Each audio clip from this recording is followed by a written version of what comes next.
Bonjour à tous. Aujourd'hui, je dois vous parler, j'ai demandé à la guidance ce que je devais faire comme vidéo, bon, comme à chaque fois. Mais là, je dois vous parler. Il me disait, mais ouvre ton cœur et dis-leur ce que tu as sur ton cœur, dans ton cœur. Et donc, vraiment, enfin, en tout cas, je voulais vous parler de ça parce que c'est vraiment quelque chose qui m'a beaucoup émue cette semaine. J'en ai déjà parlé dans les news. C'est que sur cette fin de parcours, on dirait que seul ou le couple ne suffit plus et que en fait, il y a quelque chose de juste magique qui se passe quand on appelle des FJ. Alors forcément, moi, les FJ que j'ai en rendez-vous, c'est des gens qui bossent sur eux, hein, et qui ont aussi, qui ont, bah voilà, tout un univers spirituel bien à eux, en fait, qui est souvent présent depuis l'enfance. C'est des choses où ces gens ont pu se sentir assez seuls, ils ont pu se sentir différents, inadaptés à ce monde. Donc ça, c'est vraiment des caractéristiques qu'on retrouve chez des gens qui sont assez, qui sont, j'aime pas dire éveillés spirituellement, mais qui ont déjà cette connexion à leur âme en fait, parce qu'il s'agit de ça, un éveil. Hein. C'est d'être connecté à son âme et du coup à des dimension un petit peu plus grande et une ouverture que les autres ne voient pas forcément et tout le monde n'aspire pas à ça non plus et c'est comme ça. Donc j'ai la chance de rencontrer mais depuis des années toutes ces personnes qui cheminent, qui essayent de poser leurs pieds sur terre et de rayonner cette lumière qui vient du ciel. Et c'est toujours pour moi quelque chose de juste magnifique. Et puis d'entendre les mots de chacun, les possibilités de chacun.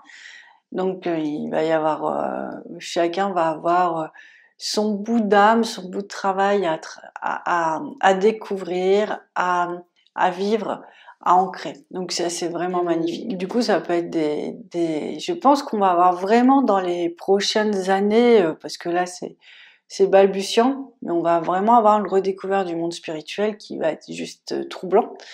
Vraiment parce que en fait comme les dons se démultiplient et la communication avec de nouvelles dimensions, donc comme je vous parlais du nouveau monde, parce que le nouveau monde c'est vraiment l'alliance entre les animaux, le végétal, le minéral, l'humain et le ciel, et la terre bien sûr, mais ça voilà, ça fait partie de tout ça. C'est une nouvelle alliance, une nouvelle osmose entre chacun, et en fait c'est juste surprenant quand on rentre dans cette vibration. Alors c'est pas vraiment du chamanisme parce que je pense qu'il y a encore une autre fréquence qui s'ajoute, mais ça y ressemble. Ça y ressemble et on est vraiment dans une alliance, mais chaque règne a son univers de perfection. Donc chaque règne a son univers de perfection. Moi par exemple, j'habite dans un endroit où il y a des petites montagnes. Et j'ai une de ces montagnes qui un jour me parle. Je suis là, Céline, comment ça va dans ta tête? Et en fait, cette montagne, elle m'a invitée à vraiment à venir lui rendre visite très très très très régulièrement, le plus possible, pour qu'elle puisse m'aider dans mon quotidien. Et cette montagne, alors vraiment, je grimpe pas dessus, hein, juste je la regarde, ça me suffit largement. Et cette montagne, elle vient m'aider dans mon ancrage, par exemple. Et elle vient vraiment déposer en moi quelque chose. Alors avant, on aurait pu voir ça comme un soin, mais là c'est au-delà de ça, c'est une alliance. C'est comme si il y a vraiment des liens d'amitié profonds qui se créent, vraiment des liens on se choisit, on se comprend, on vibre de la même manière, ce langage de l'âme, voilà, on se comprend. Il y a une communion qui se pose, et je vais avoir la même chose avec d'autres éléments de la nature qui se mettent en place de plus en plus facilement et régulièrement. Et là, j'ai eu quelqu'un qui m'a parlé. Alors déjà, c'est quelqu'un qui travaille avec des plantes sacrées, qui me racontait l'intelligence de la plante. Alors, je veux pas trop parler de ça parce que je vais pas avoir assez de conscience et de sagesse pour poser des mots vraiment adéquats. Mais c'est très surprenant, les révélations Bon, alors, je peux vous parler de ça parce que peut-être que vous avez lu ou entendu parler. Alors, il y a l'ayahuasca et moi, je me souviens qu'à l'époque, j'avais lu le livre de Jérémy Narby, je crois, il s'appelle comme ça. Et en fait, où il a vraiment à la fin de son initiation des visions incroyables. Donc cette jeune femme me raconte ses expériences. Et effectivement, toute la sagesse qui en découle, effectivement, moi j'irai jamais prendre ayahuasca parce que c'est pas mon chemin, tout simplement, en fait. Quand elle me raconte, elle, le lien qu'elle a avec ces plantes-là, c'est juste troublant. Alors, il faut rire. Je dis, bah non, tu vas aller pas prendre l'ayahuasca parce que, en fait, toi, t'étais sadou et toi, c'est la marijuana qui va te permettre d'accéder à des plans et tout. Franchement, j'ai pas envie d'accéder par des plans, peut-être par l'esprit de la plante. Ça, c'est des choses qui vont être de plus en plus possibles. Mais moi, je me sens vraiment comme une machine très bien huilée et le moins dérèglement entraîne des catastrophes et des décentrages assez conséquents. Donc, je fais très attention à ce que je fais dans mon hygiène au quotidien, mon hygiène à la fois physique et spirituelle. Donc, je vais pas partir dans des grandes aventures comme ça. Mais après, c'est chacun son univers. Mais ce qui est magnifique, c'est qu'il y a toujours un moment où on se retrouve et puis que là, on a vraiment cette sagesse de pouvoir s'écouter à travers les expériences de chacun, de chacune.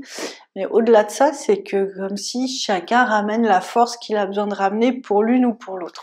Et ça, c'est vraiment chouette. C'est ce dont je vous parlais dans la vidéo des news où je vous disais, bah oui, j'appelle une copine, elle est exorciste, elle maîtrise pas encore complètement ses dons, mais sa lumière, elle est quand même très intense.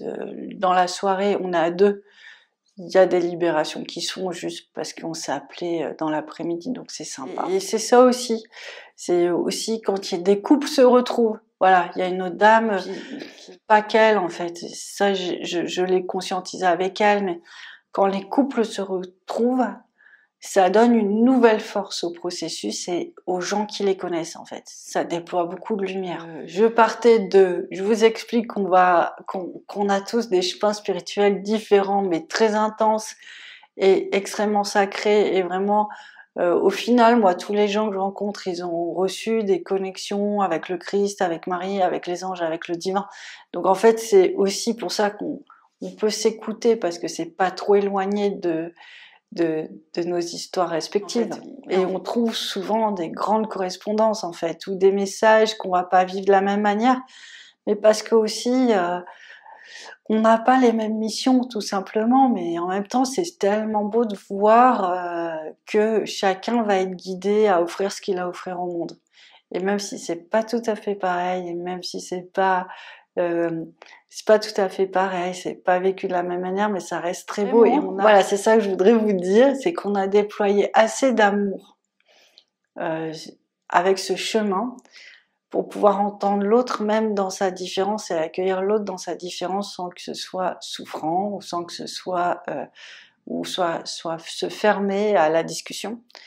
Et parce qu'en fait, j'ai cette sensation de plus en plus que c'est parce que on va chercher cette lumière et à la fin, on a besoin d'être plusieurs pour poser cette lumière. Et que, en fait, là, j'ai vraiment cette chance d'avoir rencontré des gens. Donc c'est certainement vous qui êtes là, c'est des gens que je connais d'un peu plus près parce que j'ai fait, je les connais à travers les soins ou je les connais à travers la vie.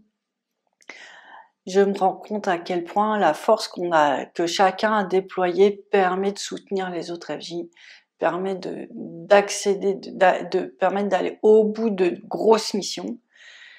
Et vraiment, ça c'est quelque chose de nouveau et vraiment de nouveau parce que, bon moi par exemple, comme mon boulot c'est de nettoyer, mais à chaque fois quand j'ai appelé quelqu'un ou quand je voyais quelqu'un, je nettoyais tout le monde. Alors, j'ai pas ça du tout avec ces personnes. Parce qu'il n'y a plus de nettoyage à faire en fait. Elles sont stabilisées dans leurs énergies. Elles ont une conscience. Elles vont chercher leur lumière pour la stabiliser. Elles vont chercher l'énergie qui vont pouvoir leur permettre de réaliser leurs dons et leurs missions. Et ça, c'est juste magnifique. Voilà, je voulais vraiment vous parler de ce changement qui me semble, moi, très important. Je pense que c'est vraiment à travers l'amour sincère qu'on se porte, parce que j'ai eu l'occasion d'en parler avec certaines d'entre elles, et je pense que cet amour sincère qu'on nous demande d'avoir dans tous les axes de nos vies, il est vraiment fédérateur, il est vraiment, il apporte un nouveau type de relation assez préservée et protégée au final.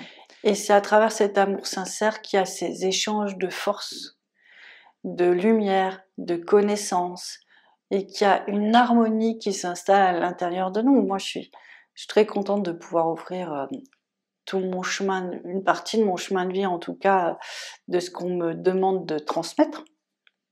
Et en même temps, je suis encore plus touchée de recevoir ces connaissances, de recevoir cette force en fait, et cette stabilité qui va renforcer ma stabilité grâce à l'autre. Et ça, c'est vraiment, vraiment, vraiment, vraiment nouveau. C'est avec des gens qui vont chercher une conscience, qui ont déjà quelque chose à la base et qui continuent leur chemin d'aller chercher, d'aller trouver des réponses, des solutions, ou des gens qui sont juste propulsés sur le chemin de la flamme et du coup qui vivent des expériences encore plus mystiques que d'habitude. Donc ça peut paraître un peu surprenant. Alors, je voulais vous parler de ça parce que moi je trouve très beau, parce que c'est vraiment cette vibration du nouveau monde où c'est un monde où on est tous unis, c'est un monde où il y a vraiment beaucoup de respect, il y a plus de forces occultes en fait, ou très peu. Donc du coup c'est un monde qui est beaucoup plus agréable à vivre, qui est moins chahutant, avec moins d'obstacles à nos propres réussites, à notre propre épanouissement. Donc c'est vraiment intéressant cette transition et tout ce travail que vous faites, parce que peut-être que vous en êtes pas encore là, et c'est pas grave, vous allez y arriver. C'est ça, c'est juste, ça va mettre encore un peu de temps, parce qu'il y a des choses à comprendre, parce que il y a des choses à renforcer. Vraiment, le chemin de la flamme, en fait, tout le chemin de la flamme avec la lumière et l'amour, c'est un peu c'est un chemin sportif en fait. Il faut vraiment persévérer, il faut s'entraîner pour qu'à un moment donné, vous atteigniez l'objectif que votre âme s'est fixé pour vous retrouver, c'est tout. Alors, bon voilà, là je simplifie au maximum, mais l'idée générale c'est ça. Donc, il y a des moments où on a l'impression qu'on patine, il y a des moments où on a l'impression qu'on n'avance pas forcément, il y a des moments où on se dit est-ce que ça vaut la peine? Est-ce que ça s'arrête? Et franchement, grâce aux gens qui ont réussi à stabiliser leur énergie, on sait que ça s'arrête. Donc voilà, cette question-là a un début de réponse. Et puis, c'était pour vous encourager aussi, parce qu'il y a une suite. Il y a une suite et qui commence vraiment à se préciser, à se profiler. Et c'est vraiment, j'ai l'impression que moi, je suis enfin en accord avec ma perception, ma vision du monde que j'avais depuis toute petite en fait, avec une confiance absolue dans l'humain, un optimisme sans faille. Et puis bien sûr, les années de vie sont passées par là et j'ai dû un peu réajuster ma perception des choses et puis mes actes. Mais au final, voilà, une fois qu'on a intégré les règles de la vie et les règles terrestres, c'est-à-dire vraiment apprendre à se préserver, préserver ses énergies, être en conscience sur beaucoup de choses, autant l'alimentation que prendre soin d'aller dans des lieux sacrés ou spirituels, c'est tout aussi important. Qu'une fois qu'on a harmonisé tout ça et qu'on a atteint un certain espace en nous, ben voilà, c'est un nouveau champ des possibles qui s'ouvre. Et ça, c'est quelque chose qui m'aime beaucoup. Alors moi, j'allais pas vous en parler maintenant, mais en tout cas, j'imagine que c'est de ça dont il voulait que je vous parle. En tout cas, il n'y a que ça que je vois pouvoir partager avec vous. J'ai aussi l'impression sur cette fin de parcours que tout ce que j'avais pu souhaiter, bon attention, j'ai pas non plus des rêves délirants, hein, tout va bien, mais tous mes besoins fondamentaux sont comblés. Pas que de besoins matériels, hein. Il y a des besoins en amour, en lumière, voilà, des rencontres importantes. Vraiment des rencontres importantes, et je pense à des grands hommes spirituels, des gens avec des facultés de guérison hors normes. Voilà, tout ce dont j'ai jamais rêvé dans ma vie. Après, il y a des choses qui vont pas forcément encore, et je vais continuer à œuvrer, à travailler à l'intérieur de moi pour que tout se réajuste. Ça, je ne lâcherai rien, jamais, pour que tout se mette le mieux possible sur tous les plans. Mais en tout cas, j'ai comme l'impression qu'il y a un moment, en fait, c'est comme si nos rêves n'étaient peut-être pas des rêves, en fait. C'était peut-être juste pour nous dire, mais il y a un moment tu vas vivre ça, il y a un moment tu vas être en contact avec, dans cet univers-là, dans cet espace-là, tu vas être entouré de telle manière, je sais pas, mais en tout cas, si je dois le dire autrement, c'est que j'ai l'impression que vraiment, on vit, en fait, on vit nos désirs, on vit nos rêves. Alors après, je pense que on trouve sa place aussi, on trouve vraiment sa place, il y a un sentiment profond de quiétude qui s'installe, et ça aussi c'est important. C'est important parce qu'on met quand même du temps à la trouver, cette fameuse place. Donc ça c'est vraiment chouette. Alors voilà, si je devais, d'une certaine manière, je vous parle du chemin, je vous parle de là où j'en suis au jour d'aujourd'hui. Je vous parle vraiment d'âme à âme, de cœur à cœur, pour que vous vous découragiez pas forcément, et puis que vous ayez encore cette envie et cette curiosité de voir où ça va vous mener, au-delà du couple. Alors le couple, on sait que ça va être super, mais au-delà du couple, il y a aussi des choses très belles à vivre. Et ça, c'est juste magnifique. Donc on peut vraiment dire que c'est un chemin vraiment épanouissant sur presque tous les plans, en tout cas, ou bientôt tous les plans. Bon voilà, je vous ai parlé du moment présent, et puis j'espère que ça résonnera très fort en vous. Je vous embrasse très fort, je vous dis à très bientôt, et puis on continue nos aventures, puisque de toute façon on est propulsé dans ces aventures-là, et on va voir où elles nous guident, où elles nous mènent. Je vous embrasse très fort, je vous dis à bientôt, au revoir.